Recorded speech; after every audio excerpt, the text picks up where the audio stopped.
Hello everyone. तो क्या आप थक चुके हो अपने पैसे को सिर्फ सेविंग अकाउंट्स में चिल करते हुए देखकर, जहां इंटरेस्ट भी इन्फ्लेशन से बैरली बीट होता है। अगर मैं आपको बताऊं कि एक नया फेवरेट इन्वेस्टमेंट है जो आपकी कंजर्वेटिव अंकल और क्रिप्टो लविंग कजिन दोनों को पसंद आएगा, जी हाँ, वो है रिटेल बॉन्ड्स। और नहीं, ये उतना बोरिंग नहीं होते जितना आपको लग रहा है। थोड़ा रुक जाइए, हम सब कुछ ब्रेक डाउन करने वाले हैं मार्केट्स फॉर यू के स्टाइल में। रिटेल बॉन्ड्स धीरे धीरे रेगुलर इन्वेस्ट करने वाले लोगों के लिए नया गो टू बन रहा है। फाइनेंशियल ईयर 2024 में ही retail participation online bond platforms पर 30 to 40% बढ़ गया और टोटल इन्वेस्टमेंट वॉल्यूम्स उन प्लेटफॉर्म्स पर 60 to 80% तक सोर कर गया। ये सिर्फ एक ट्रेंड नहीं है, ये एक बड़ा शिफ्ट है। लगता है ज्यादा से ज्यादा एवरीडे इन्वेस्टर्स ये समझ रहे हैं कि बॉन्ड्स सिर्फ बड़े इंस्टीट्यूशंस के लिए नहीं होता है जो शाइनी ऑफिसेस में काम करते हैं। तो इसमें बदला क्या है? एक्सेसिबिलिटी, टेक्नोलॉजी और यूजर फ्रेंडली प्लेटफॉर्म्स ने बॉन्ड इन्वेस्टिंग को ग्रोसरीज ऑर्डर करने जितना आसान बना दिया है। कोई इंटिमिडेटिंग पेपर वर्क नहीं, बैंक ब्रांच जाने की जरूरत नहीं। अगर आपके पास एक स्मार्टफोन और अकाउंट है तो आप आधा काम कर चुके हैं। तो चलिए रिटर्न्स की बात करते हैं, क्योंकि ये जगह है जहां रिटेल बॉन्ड्स असली शाइन करते हैं। 2024 में अडानी एंटरप्राइजेस ने अपना पहला रिटेल बॉन्ड इशू लॉन्च किया था, जिसमें कूपन रेट्स 9.25% से 9.90% तक थे। इसका कंपैरिजन करो अपने एवरेज फिक्स्ड डिपॉजिट से जो 6 to 7% दे रहा हो और सडनली बॉन्ड्स स्मार्टर ऑप्शन लगने लगते हैं। और ये बोनस है, बॉन्ड्स में लो वोलेटिलिटी होती है। तो अगर आप अपने स्टॉक पोर्टफोलियो से थोड़ा थोड़ा थक गए हैं, जो हर वक्त एक रियलिटी शो प्लॉट की तरह ऊपर नीचे होता है, तो बॉन्ड्स आपको स्टेबिलिटी दे सकता है। अब ये है गेम चेंजर। 2024 में सेबी ने प्राइवेटली प्लेस्ड बॉन्ड्स में इन्वेस्टमेंट को ज्यादा इंक्लूसिव बनाया। मिनिमम इन्वेस्टमेंट 10 लाख से 10,000 कर दिया।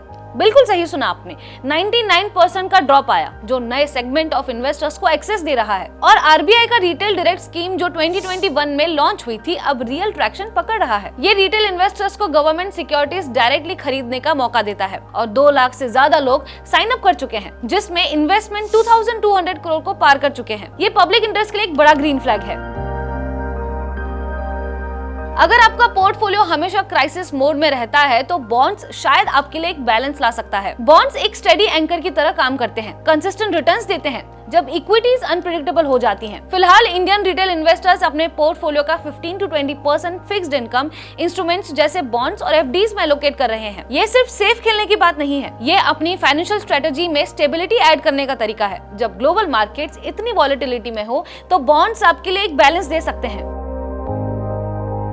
तो क्या आपको अभी भी लगता है कि बॉन्ड मार्केट छोटी है? दोबारा सोचिए, सितंबर 2023 तक इंडिया का बॉन्ड मार्केट 205 लाख करोड़ का था, जिसमें 161 लाख करोड़ गवर्नमेंट बॉन्ड्स में और 44 लाख करोड़ कॉर्पोरेट बॉन्ड्स में थे। ये एक सीरियस स्पेस है जहां सीरियस ग्रोथ हो रही है। जैसे जैसे प्लेटफॉर्म्स और रेगुलेशंस इवॉल्व हो रहे हैं, ये और भी रिटेल फ्रेंडली होते जा रहा है।